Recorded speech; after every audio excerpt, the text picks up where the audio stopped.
Hello there, everybody. Good afternoon or good morning, depending on which time zone that you guys are in, or depending on what time of day you guys are currently experiencing.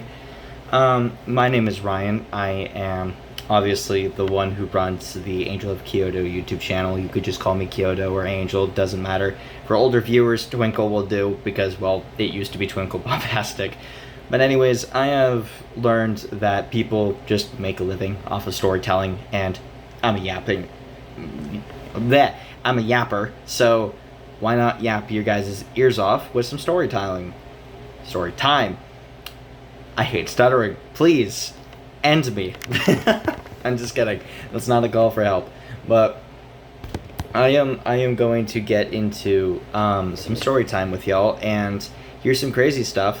So it is generally proven by doctors that people cannot remember like ages between 1 to 2 as their babies or toddlers or whatever, and I'm like, I doubt that. I think that's very wrong, and I'll tell you why. So when I was born deaf.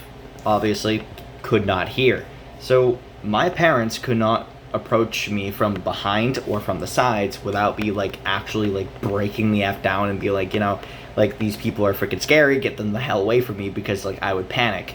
So you'd have to approach me from the front where I could see you.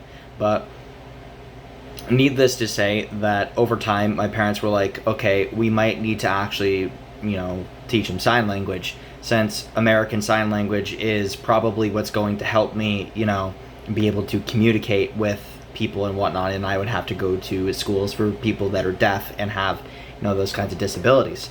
But they weren't too sure if my deafness was really caused from birth, or if it was like an ear infection, or if there was like some other weird shit within it. But needless to say, it was the third option, and there was like really weird stuff within it. But I was born with a form of ear infection. But anyways, needless to say, I was deaf until the age of 2. Now, my parents were still together, and they're divorced now, but this is when me, my brother, my sister, my mother, and my father all lived together. Happy little family until they divorced. But needless to say, they brought me to the hospital, and I even remember the day to when I was being brought there, and I even remember a couple of days where I was in the car, obviously very deaf, but weirdly enough, I could hear their voices. Now, there's a reason as to why that I say that I can hear their voices despite being deaf, and that's because I'm a medium that has a lot of power. So I'm capable of, or I was capable of, using a form of ability that allowed me to interpret the voices that are around me and create a mental image of it in case if I was disabled to some degree. Since as a kid, I was born with abilities that I no longer have due to some being taking them away that I'm just not going to get into. But needless to say, I was able to convert, like when people speak, I could tell that they were very much speaking, and I would be able to take what I couldn't hear and turn it into a mental image by basically taking the energy of the living and converting whatever that they're doing into stuff that I can mentally process. And I was able to mentally process a lot as a child due to these abilities. So growing up as a psychic is something that's strange, but that's all besides the point. You just need to know that I was able to hear them using an ability to mentally image everything that they're saying, so I have an idea of what they were talking about. So I remember that my sister was singing the song Little Speckled Frogs to my little brother, who at the time was a baby. So there's that, and my mother was also singing along, with her, and we were watching memes and stuff. Even though I didn't get it, I was able to sort of understand it. But, and that's all besides the factor. So past that time, we came to a moment to where we were basically approaching a hospital, and I was like, okay, so I'm going into a hospital. This I'm very knowledgeable of, and you may be wondering, how the fuck is a 2-year-old knowledgeable of a hospital? Like I said, I am a very, very interesting psychic nonetheless, and due to my abilities to have more knowledge around the world of the world around me, no matter the age or no matter the disability, it was crazy, needless to say. but I understood that where I was going was a hospital and it was to get surgery. I very much knew that my mother was trying to give me surgery, and I was, a little bit panicked for it. But when she brought me into the doctors were like, okay, so we're going to need to take a look at your ears. We're going to be taking this little device and we're going to insert it into his ears, which I believe is called it's sort of like a little telescope, but I think the stethoscope is the little like round thingy, but needless to say. So they put the little thingy in my ear and they're like, ooh, yeah, he has something that's really weird. So what they saw was a weird, long, stringy, goopy kind of shit that was basically like within my ear, and they were like, what the hell is this? So they were like, yeah, so we're gonna need to perform surgery. This is a operation that can essentially cure him of his deafness and will be able to allow him to hear normally. So I was like, being able to process this and knowing exactly what they're saying, I'm like, oh, all right, so I'll probably just like be lights out for a bit, and then I'm going to wake up and everything will be just fine. So obviously that they bring me into the room to where that they're going to give me drugs and shit. So they basically they like bring me into this room, and I forget if they had me have the mask that like basically knocks you out. It's a form of gas that aka laughing gas, but it basically gets you high as shit, but it is supposed to knock you out. So I don't remember if they gave me laughing gas or if they just basically had me drink something and then I was just lights out, but I believe it was the mask. But either way, they basically were, kind of speaking to me almost at, like, they were speaking to me. Now, I wasn't, like, I was able to understand it, but they didn't think that I was able to understand literally anything that they're saying. But they were like, okay, buddy, so we are going to be taking this mask and we're going to put it on you. So they weren't talking to me like I could understand them, if that makes any sense. Because obviously they knew I was deaf, and to them, they're like, this child's deaf, he can't hear us, so we're just going to talk, like, in a sense to, like, amongst ourselves. That's just going to make it seem like that it's just, like, no really big issue. We're going to smile and do all that other stuff that, comforts kids. So they give me the mask, I believe it was, and it covers my face. Bullet of gas hits me, and out like a light. So everything goes black, and I'm, like, able to process this still, because I'm able to actually, process shit even while knocked out. It's really weird. I'm even able to do this as an adult. Like, I can I'm able to astral project when I like basically knock out, but it's a form of astral projection that keeps my body alive. So like my heart's still beating, my lungs are still breathing, I'm doing all of that other shit, but I am basically somewhat leaving my body. It's kind of hard to explain, but I've been able to do it since I was a baby, or toddler, if you will. But this form of Jesus, I'm blanking. Anyways, but I wake up and I'm like, whoa, what the heck? I can like sort of hear things now, since I can hear the doctor somewhat speaking to me. So my mother walks over, being the kind, delightful woman that she was at the time. She walks over to me and she's like, so, and trying to calm me down and shit, because she knows that I'm hearing noises for the first time through my ears instead of through a mental image. She didn't know that I can hear shit through mental imaging at the time, so she had no idea that I can understand literally everything that is going on. I could understand context clues, all of that stuff. I'll get into that some other story time, so, because that's paranormal relevance. But needless to say that she like walked over to me and she's like, are you okay, honey? Like, soft talking me like how you would to a child. And she's like, are you able to hear me? Ryan. And I was like, huh, what? But, obviously I'm like so baffled because I'm able to hear everything with my ears and not through mental imaging. I'm like, whoa, what the fuck? So to explain it, so like, I don't know if many of you have what's called a, like a mental narrator within your head, or like a form of mental auditory narrator, where you could be looking at something like this, right?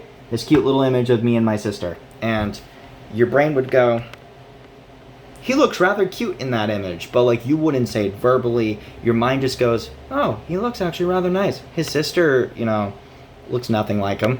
So you would think that mentally. That is a form of mental narration. So my brain was basically able to do this in a sense to where I could actually hear everything that is around me no matter what.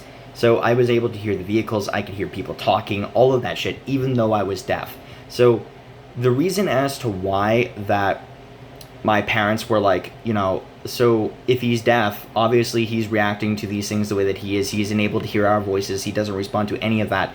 There's a reason for that, and that is mainly because that the mental imaging that I was capable of doing, while that, yes, it gives me an idea to what people are saying, my brain at the time wasn't developed enough to really be able to fully comprehend just what the heck is happening.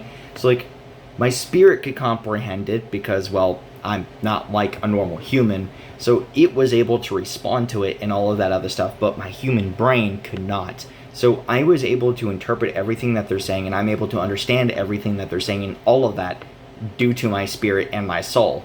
But I was not able to process all of it through my brain. I couldn't even process normal shit that was around me, so I was very much deaf. Like, I couldn't hear the fan that's running in my background. If I used the ability that I used to have, I would essentially, like, more or less, like, kind of make out that it's a white noise and that it's a constant, like, tone and pitch, but I wouldn't be able to directly tell you just what it is. I could point at whatever is making the noise and be like, makes noise, and, like, be like, I don't really know sign language because I was never taught it, but I would be able to point at it and be like, that, and be like, yeah, like, that makes noise. So I would probably be able to do something like that, but given my age, I probably wouldn't have been able to mentally comprehend that, since, well, the human body actually limits a shit ton of a psychic's and or medium's power. It's, like, actually insane. But anyways, so my mother walking over to me, she's obviously sweet talking me and all this other stuff because, well, I'm her child. So she hands me these, like, little Lightning McQueen stickers because me and my brother used to watch this movie in autistic amounts. It is fucking insane. And, like, she handed me, like, little, like stickers of, like, these trucks and these cars and all these other things because, like, for some reason, kids fucking love these things, and I kind of get it. So she's just handing me all of these things. It's like, like, yeah, you did it. You did a good job. So, you went through the surgery and you did great. So, obviously me being able to actually hear everything through my ears was like, whoa, what the shit? Like, this is so trippy. Because the mental imaging that I got for everything, it was like, it's super faint, super quiet, but all of it is a mental narration. All of it. Every single noise, every single voice, every word, all of it is all a form of mental depiction. So how it basically worked is that my spirit kind of sort of exists outside of my body, and it was able to take all of the noises that it could hear and then it transferred it into my head to give me a mental depiction of what the fuck is around me. So yeah. Anyways, so but the doctors came over to my mother and they're like, yeah, so, he's okay, he's doing fine, he got over the medication just fine, blah, blah, blah. And they proceed to show me by pulling out this waxy, like, yellowy, orangey substance shit that was, like, it was, like, this long. It was huge. But this waxy substance, I think, was, like, some form of, like, byproduct of the infection that my body was trying to fight off within my ears that was making me deaf. But behind my ears, they had this, like, this little Band-Aid thing, or, like, whatever it was. I think it was, like, stitches and, like, some other thing. But there was a tube that ran through that, and it went into my ear, and that thing was itchy as fuck. Oh my lord. I would constantly be scratching at that thing because it was constantly irritating my skin. My father and my mom would be like, Ryan, quit doing that, stop doing that. But they were always telling me to, like, not do it. But there was always, like, a tube coming out of that. But it was a little, like, white, like a little white cloth thing that was on the side of my ear. And yeah, it was super itchy, but apparently that was the stitching to keep my ear together, because I think, like they didn't, like, cut off my ear, at least I don't think. I mean, it's a surgery, so they probably did. But they definitely had to go inside of it via more invasive means, and I think they did it with this ear as well when I actually did gain my hearing, since they did this ear first, which is my left ear, and then they did my right ear right after. But given this, it was extremely weird being able to hear everything for the first time without a form of mental imaging. Now, when they brought me out of the hospital and I was able to hear everything, I was looking around left and right because I was like, holy shit, this is the first time I've been able to actually hear something since my memories of being a spirit. Like, this is nuts. So I'm like looking around and I'm like, whoa, what the fuck? So I can hear cars dashing through the highways and all this other stuff. And bear in mind, like, this hospital is right off of the Rotary, I believe, near, I think, Epping? I think Epping, yeah. Somewhere around Epping. But it's roughly around like 10 minutes away from Kingston, maybe. Not, yeah, 10-15 minutes away from Kingston. But, not Kingston, Raymond. But this, no, actually, I do think that the hospital was in Kingston. Yeah, I think it was in Kingston, New Hampshire. But across the road from this hospital is a grocery store, and that's the main way that I'm able to remember it, besides how the parking lot looks and the hospital itself, because it hasn't changed in 21 freaking years. And while I wasn't born there, I do remember coming out of it in the exact environment that I was in. Everything. It was pretty much nighttime. So everything was black, all the street lights were on, all of that. So my mother and my father are walking me to the car in this big-ass Mack truck. I think it had a red, the main truck itself was red. But all the cargo that it was carrying inside of that giant thing that oftentimes you see a lot of those cargo trucks hold, it was like a bright whitish gray. Now remember, kids see more color than what adults do because they have less yellowing in their eyes.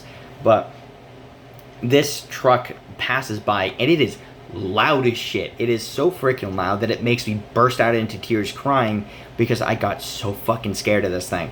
It wasn't that I was super scared of it, it's that the noise that it made fucking hurt. It was painful listening to it. So it's not that it scared me because I was very familiar with trucks. Like, I knew how they sound via mental imaging. It's just the world around me became so much louder. It was insane. And due to it, a lot of things hurt really bad. And it was not very fun. But needless to say, they walked me back to the car, and I forget if this memory stems from this exact night or if this memory stems from, I believe, a month or so after my birth. I kind of forget. But we're basically driving down the road. It's just me, my dad, and my mother within the car. They're both obviously in the front seats. I am in the back right seat. And we're just driving down the roads. All I see is like a bullet of woods, and there's like little street lights just shining down in pitch black fucking darkness. It is like dark as shit outside. But we're just going down the roads, and like they're listening to music and they're having their conversations, and I'm just looking out, and I'm looking out the windows, and I remember my exact thoughts. I'm like, I cannot wait until I am out of this body. And here's the funny part. I was still like close to basically a baby or like a toddler, because I'm sitting inside of one of those booster seats that you give kids and shit. I'm strapped to this thing pretty freaking hard, but I'm like, outside is much more darker than what I remember, and I'm like, I do not want to be living through this life for very long. I need to be able to get back to heaven. So I remember that, and I remember exactly what I thought. I remember pretty much all of what their conversation was and all sorts of weird stuff. So not only is this the story of how exactly did I, become undeaf, I guess that you could say, but it's also a interesting insight to some mediums that are out there that are able to basically live their lives if they're powerful enough despite having a disability. So it is an extremely interesting thing nonetheless, and I hope that you guys did enjoy this story. And yes, I was basically 2 years old when all of this happened, which is generally considered times in a human's life to where people do not remember anything from those years, and I am going to be very quick to say that it is very much bullshit, unless if I'm just some simple miracle baby that the only reason why that I remember it is because, well, my soul isn't human. So, you know, I'm not really too sure. But that's all besides the factor. If you guys did enjoy this video, please leave a like on the video and maybe subscribe so you guys can hear my paranormal stories, what exactly I am as a psychic, and even more stories of what it's like growing up as a human. So yeah, without further ado, I'm going to end off the video here, and yeah, you guys have a wonderful day. I hope that you guys take care of yourselves. Make sure to hug your mother if she's emotionally involved and is, you know, a good person. Even if she's kind of shit, you know, try to respect her, I guess. Keep your ass out of trouble and not getting your ass beat. If you guys have a dad, very rough topic for a lot of people, give him a hug and respect. You know, basic shenanigans. So you get what I mean. I don't really want to be going into a lot of that because I'll get a lot of shade for it. So anyways, yes, you guys have a wonderful day. Goodbye.